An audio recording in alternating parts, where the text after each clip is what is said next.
নমস্কার, দেখছেন জি 24 ঘন্টা। আপনাদের সঙ্গে রয়েছে আমি সম্প্রীতি। আর শুরু করছি ডায়াবেটিস নিয়ে আমাদের এই বিশেষ অনুষ্ঠান বিট ডায়াবেটিস।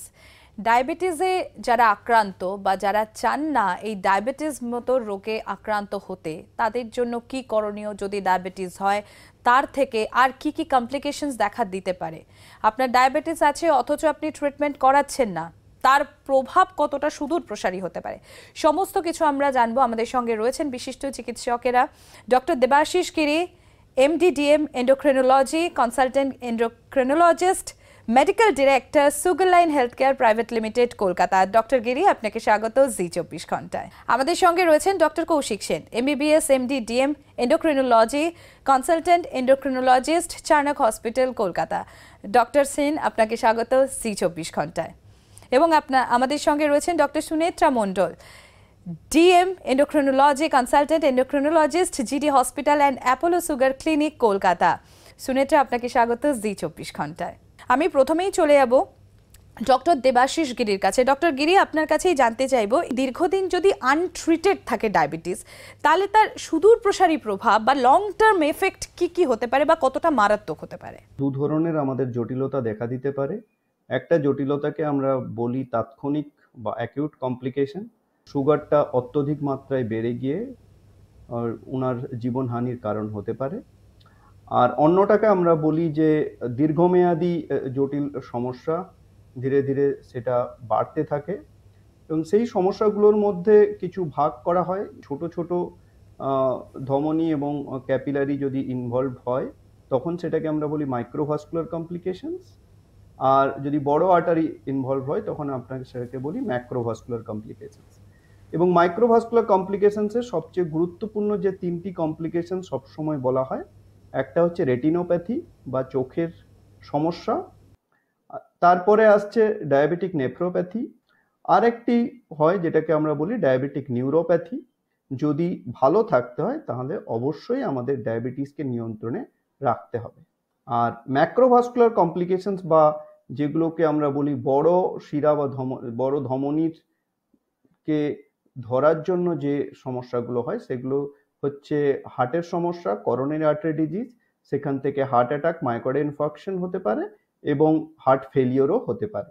এছাড়া ব্রেনে যদি এফেক্টেড হয় তাহলে ব্রেন স্ট্রোক হতে পারে, এবং পায়ে এবং বা হাতের আর্টারি ইনভলভ হলে সেটাকে আমরা পেরিফেরাল ভাস্কুলার ডিজিজ বলি। সেখান থেকেও আমাদের হাঁটতে সমস্যা হওয়া, পায়ে ব্যথা হওয়া এবং পায়ে ঘা হওয়ার সেটাও একটা কারণ। আমি এবার চলে যাব ডক্টর কৌশিক সেনের কাছে। ডক্টর সেন, আপনার কাছে জানতে চাইবো প্রিভ্যালেন্স অফ ডায়াবেটিস এবং এই রিলেটেড কমপ্লিকেশনস গুলো কি কি, যদি একটু জানান। প্রিভ্যালেন্স মোটামুটি ভাবে আমাদের দেশে 11% মতো, মানে 11%। তার মানে দাঁড়ায় প্রতি 9 থেকে 10 জন পরিণত বয়স্ক মানুষের একজনের ডায়াবেটিস আছে। এবং আর একটা বিষয় হলো, একটা এন্টিটি আছে যেটাকে বলা হয় প্রি ডায়াবেটিস বা ডায়াবেটিসের পূর্বাবস্থা। মানে এই মানুষেরা ঠিক নর্মাল ব্লাড সুগার লেভেল তাদের নেই, আবার ডায়াবেটিস আছে অতটা বেশি ব্লাড সুগারও নয়, তার মাঝের একটা অংশ, সেটার প্রিভ্যালেন্স আরো অনেকটা বেশি, প্রায় 15-16% মতো। তো এর অসুবিধাটা হলো, এই মানুষেরা যদি যথেষ্ট নিয়ন্ত্রিত জীবন যাপন না করেন, কিছুদিনের মধ্যেই তারা ডায়াবেটিস হয়ে যাবে। 7 বা তার নিচে যাদের থাকে HbA1c, তাদের আমরা যথাযথ কন্ট্রোল, মানে ডায়াবেটিস আছে কিন্তু রোগটা যথেষ্ট নিয়ন্ত্রণে আছে, এটা বলি। তো এই যে বিরাট পপুলেশন অফ ডায়াবেটিস যাদের থাকে, তার মধ্যে মাত্র 1/3 বা তার কম, মানে 1/3-এরও কম পপুলেশনের যথেষ্ট নিয়ন্ত্রিত ডায়াবেটিস আছে।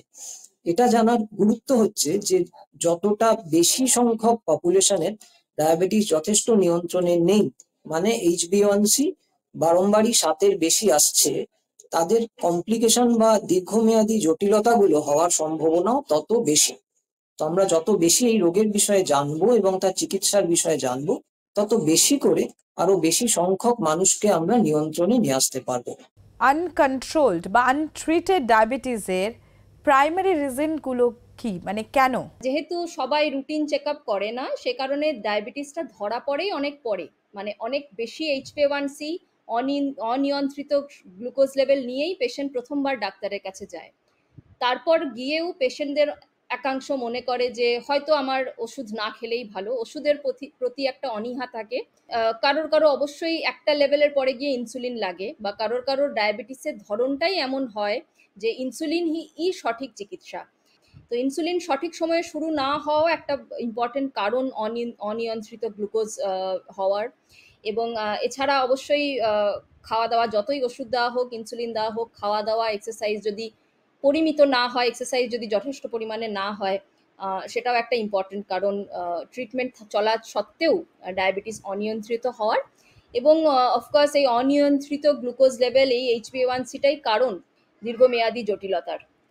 ডক্টর সেন, আপনার কাছেই জানতে চাইবো, এই যে আনট্রিটেড ডায়াবেটিসের একটা অন্যতম কমপ্লিকেশনসের মধ্যে হচ্ছে ডায়াবেটিক নেফ্রোপ্যাথি।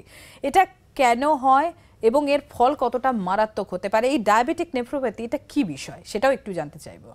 দীর্ঘমেয়াদী অবস্থাতে যদি সুগার শরীরে বেশি থাকতে থাকে, তখন কিডনির কিছু পার্মানেন্ট চেঞ্জ হয়। পার্মানেন্ট চেঞ্জ মানে কিডনিকে বেশি বেশি করে ফিল্টার করতে হয় গ্লুকোজ। সেটার জন্য কিডনির কিছু স্ট্রাকচারাল ড্যামেজ হয়, মানে কিডনির যে মাইক্রো আর্কিটেকচার, মানে কিডনির যে গঠন, তার কিছু লং টার্ম চিরস্থায়ী পরিবর্তন ঘটে। মানে যে মানুষের ডায়াবেটিস নেই, তার কিডনি প্রোটিন ফিল্টার করতে সাধারণভাবে দেয় না। খুব নমিনাল একটা amount protein normally kidney filter করতে পারে না, সেটা বেরিয়ে যায়, কিন্তু সেটা খুবই নমিনাল। কিন্তু দীর্ঘমেয়াদী আনকন্ট্রোল ডায়াবেটিস যদি থাকে, তাহলে সেই বেশি পরিমাণে প্রোটিন আরো ইউরিনে বেরোতে থাকে। তার পরবর্তীতে গ্র্যাজুয়ালি যখন ডিজিজ তখনও ভালো করে কন্ট্রোল হচ্ছে না, ব্লাড সুগার কন্ট্রোল নেই, ব্লাড প্রেশার কন্ট্রোল নেই, সেক্ষেত্রে অবশ্যই কিডনি আরো বেশি করে ড্যামেজ হতে পারে। সেক্ষেত্রে ক্রিয়াটিনিন এবার বাড়তে শুরু করে, যেটার আলটিমেট কালমিনেশন হচ্ছে যখন কিডনি একদমই আর কাজ করতে পারছে না, এটার জন্য দরকার হয় রেনাল রিপ্লেসমেন্ট থেরাপি, আমরা বলি RRT।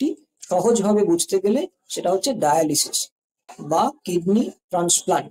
এই দুটো হচ্ছে আলটিমেট কালমিনেশন, যেটা সব থেকে severe most form of diabetic nephropathy বা কিডনির ড্যামেজ হতে পারে। ডক্টর মন্ডল, আপনার কাছ থেকেই জানতে চাইবো, ডায়াবেটিক ফুট ইনফেকশন এটা কি বিষয়টি, এবং সেক্ষেত্রে যাদের ডায়াবেটিস রয়েছে তারা এই ডায়াবেটিক ফুট ইনফেকশন থেকে নিজেদেরকে প্রিভেন্ট করবেন কি করে? পায়ের রক্ত চলাচল কম হওয়ার ফলে পায়ে ঘা হলে, পায়ে কোনো ইনফেকশন হলে সেটা সারতে একটু সময় লাগে, স্নায়ুগুলো খারাপ হতে শুরু করে। এর ফলস্বরূপ যেটা হয় সেটা হচ্ছে পায়ে সেন্সেশন কমে যায়, পাটা অবশ লাগে, কারো পায়ে চিনচিন করে, জ্বালা জ্বালা করে, অনেক রকম পেশেন্টরা সিমটমস বলে। এবং তার জন্য যেটা হয়, পায়ে চোট লাগলে অনেক সময় পেশেন্ট সেটা বুঝতে পারে না, এবং অল্প চোটে একটু ঘা হয়ে সেটা বৃহৎ আকার ধারণ করে পেশেন্টের কোনো নলেজ ছাড়াই। পায়ের রক্ত চলাচল কম, পায়ের স্নায়ু খারাপ হয়ে যাওয়া, এর সাথে থাকে পায়ের কিছু কিছু ডিফর্মিটি, মানে পায়ের কিছু কিছু স্ট্রাকচারাল গঠনের সমস্যা, যেটা অনেক সময়তেই আবার নার্ভ খারাপ হওয়ার জন্যই হয়।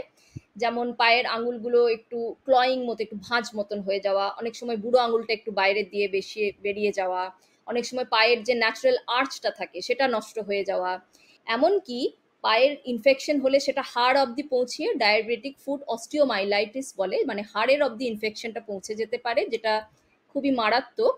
এবং কারোর ক্ষেত্রে গ্যাংগ্রিন অবধি হয়ে যেতে পারে, মানে পায়ে একেবারেই রক্ত চলাচল বন্ধ হয়ে পাটা পুরো কালো হয়ে যাওয়া, যেই ক্ষেত্রে পাটা হয় কাটতে হয়, বা অনেক সময় নিজে থেকেই অটো অ্যাম্পিউটেশন হয়ে যায়, মানে নিজে থেকেই পাটা কেটে পড়ে যায়। এরপরে পেশেন্টের যদি পায়ের যত্ন না নেওয়ার অভ্যেস থাকে, এই প্রবলেমসগুলো আরো অনেক বেড়ে যায়। তো এটাকে এড়ানোর উপায় বলতে প্রথম কথাই হচ্ছে ডায়াবেটিসটাকে নিয়ন্ত্রণে রাখা। রক্ত চলাচল কম হওয়ার প্রধান কারণই হচ্ছে অনিয়ন্ত্রিত ব্লাড সুগার লেভেল। তার সাথে যদি কেউ স্মোকিং করেন, ধূমপান করেন, সেটাকে ত্যাগ করতে হবে, কারণ তাহলে আরো ব্লাড সার্কুলেশন কমে যায়। সেকেন্ডলি হচ্ছে পায়ের খুবই যত্ন রাখা, পাটা প্রত্যেকদিন ধোয়া, এবং অবশ্যই ধোয়ার পরে আবার পাটাকে শুকনো রাখা, কারণ সবসময় ভেজা ভেজা থাকলে ছত্রাক গ্রো করার চান্স, ফাঙ্গাল ইনফেকশন হওয়ার চান্সেস অনেক বেড়ে যায়। এবং শীতকালে যেন পা অতিরিক্ত না ফাটে, পায়ে দরকার হলে মোটা করে কোনো এমোলিয়েন্ট ক্রিম লাগিয়ে মোজা পরে থাকা। সেকেন্ডলি সবচেয়ে যেটা ইম্পর্টেন্ট সেটা হচ্ছে খালি পায়ে কোথাও না হাঁটা, না বাইরে না ঘরের ভেতর, সর্ব জায়গায় সবসময় চটি পরে, প্রপার একটা জুতো বা চটি পরে হাঁটতে হবে। ডায়াবেটিকদের ফুটওয়্যারটা, যাদের বিশেষ করে যাদের পায়ে কখনো ঘা হয়েছে বা ঘা হওয়ার প্রবণতা রয়েছে, অ্যাট রিস্ক ফুট যেটাকে আমরা বলি, তাদের কাস্টমাইজড ফুটওয়্যার লাগে, মানে তাদের পায়ের মতন করে জুতোটাকে বানাতে হয়। তো এই এবং কিছু কিছু পেশেন্ট যাদের পা কাটা হয়েছে বা পায়ের কোনো রকম অপারেশন হয়েছে, ডিফর্মিটি হয়েছে, তাদের স্পেশালাইজড মানে পোডিয়াট্রিস্টের কাছে গিয়ে তার পায়ের মাপের করে, তার পায়ের মতন করে জুতো বানানো দরকার, এবং সেই জুতোটাই সবসময় পরে থাকা দরকার। এই কিছুগুলো বেসিক নিয়ম সবাইকে ফলো করলে পরে পায়ের ডায়াবেটিক ফুট ইনফেকশন অনেক পরিমাণেই এড়ানো সম্ভব।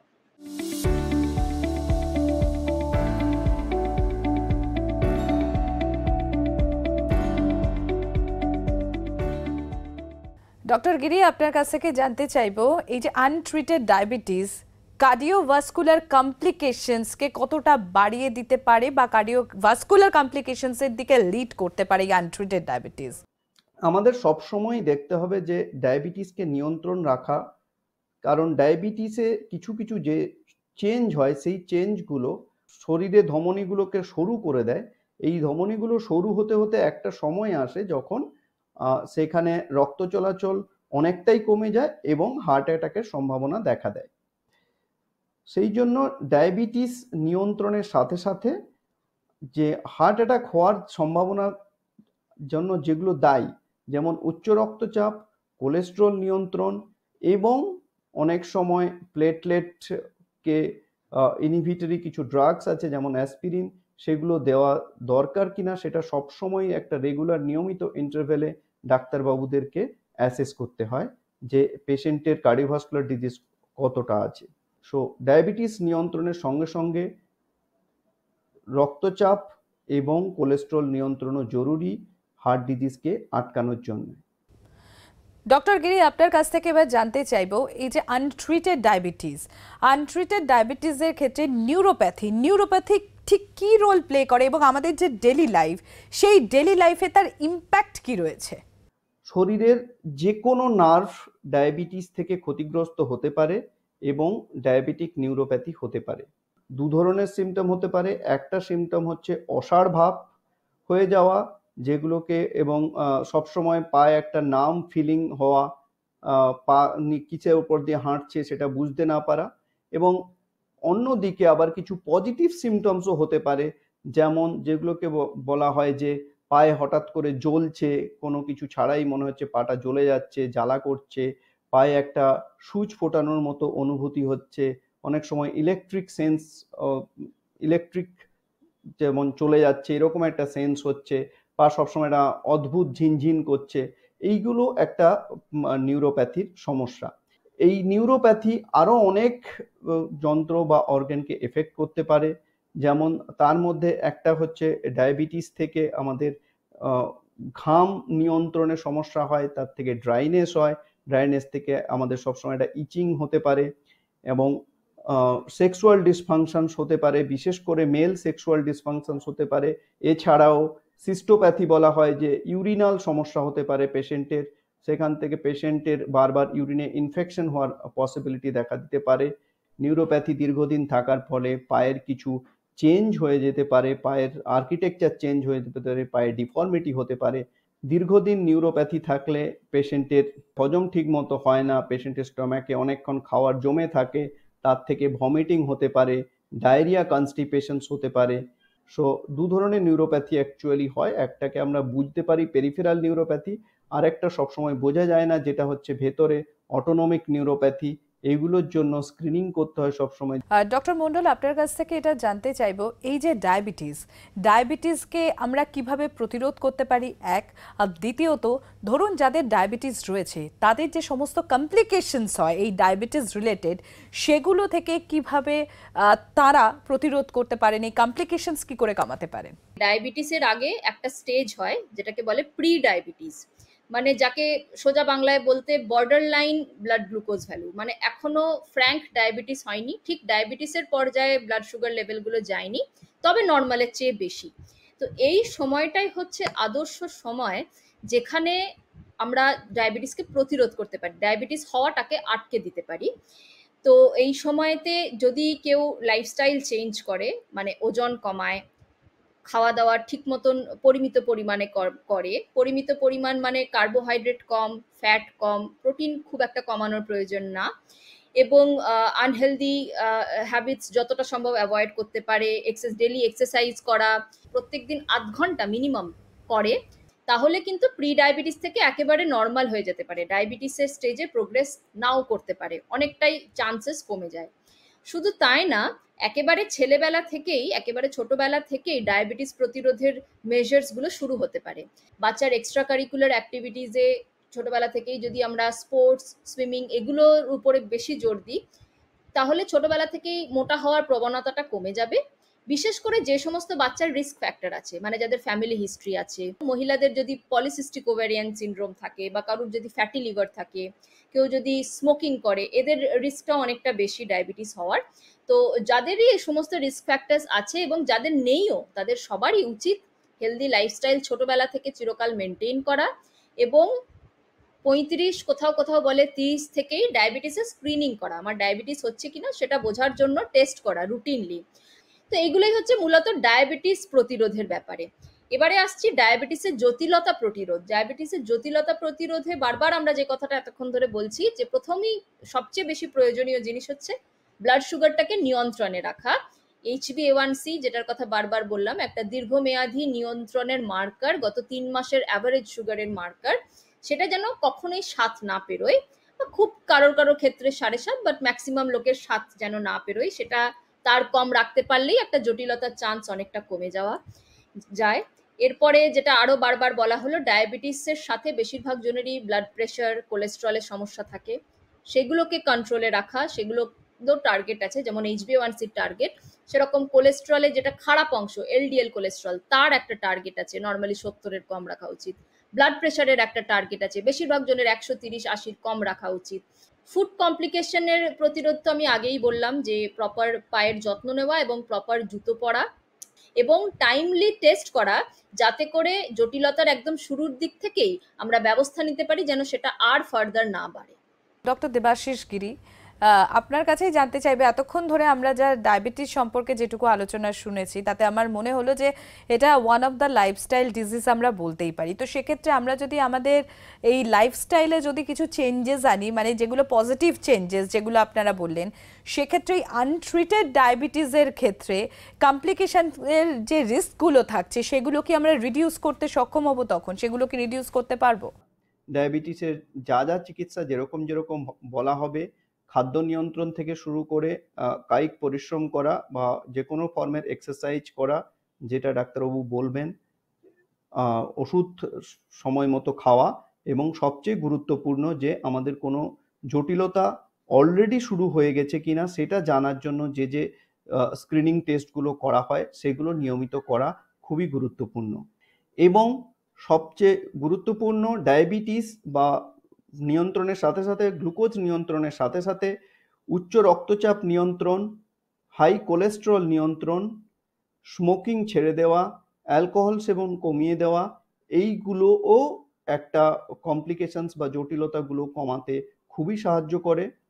অনেক নতুন কিছু ওষুধ আসছে, যেই ওষুধগুলো শুধু ডায়াবেটিসে নয়, ডায়াবেটিসের থেকে হার্টের উপরেও এফেক্ট আছে, এবং এমনকি দেখা গেছে যে যাদের ডায়াবেটিস নেই সেই ধরনের পেশেন্টের ক্ষেত্রেও হার্টকে ভালো রাখতে কাজ লাগে, এবং কিডনি ডিজিজকে প্রিভেনশন যাতে না হয় সেরকমও কিছু ওষুধ আছে যেইগুলোকে আমরা এখন দেওয়া শুরু করেছি।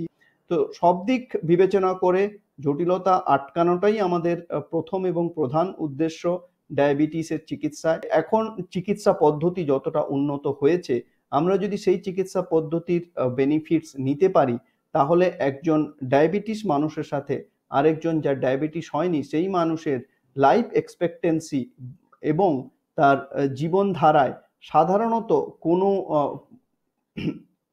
পার্থক্য এখন হবে না। ডক্টর সুনেত্রা, এটা একটু জানতে চাইবো আপনার কাছে, এই যে আনট্রিটেড ডায়াবেটিস নিয়ে আমরা এতক্ষণ ধরে কথা বলছি, এই আনট্রিটেড ডায়াবেটিস আমাদের আইসাইটের উপর কতটা এফেক্ট ফেলে বা কতটা প্রভাব ফেলতে পারে? যেখানে চোখের রেটিনা, যেটা দিয়ে মূলত আমাদের যেই সেলস দিয়ে আমরা দেখি সেটাগুলো আছে, সেই জায়গার ডিফারেন্ট লেয়ারে ডায়াবেটিস নানানভাবে ড্যামেজ করে। সেখানকার স্নায়ুগুলো শুকিয়ে যায়, সেখানকার রক্ত ধমনীগুলোতে সমস্যা দেখা যায়, যার জন্য রেটিনোপ্যাথি বলে জিনিসটা হয়। সেটা আস্তে আস্তে প্রোগ্রেস করে। প্রথমে একটা মাইল্ড স্টেজ থাকে যেখানে কিছু কিছু ছোট ছোট ছোট অ্যানিউরিজমস হয়, তারপরে সেটা বাড়তে বাড়তে চোখের ভেতরে হিমরেজ হয়ে যেতে পারে, মানে ব্লিডিং হয়ে যেতে পারে, চোখের ভেতর নানান রকমের স্ট্রোক হয়ে যেতে পারে, রক্ত চলাচল কমে, আবার কখনো কখনো পর্দাটা বেরিয়ে চলে আসে পেছনের যেখানে লেগে থাকে তার থেকে, যেটাকে আমরা রেটিনাল ডিট্যাচমেন্ট বলি।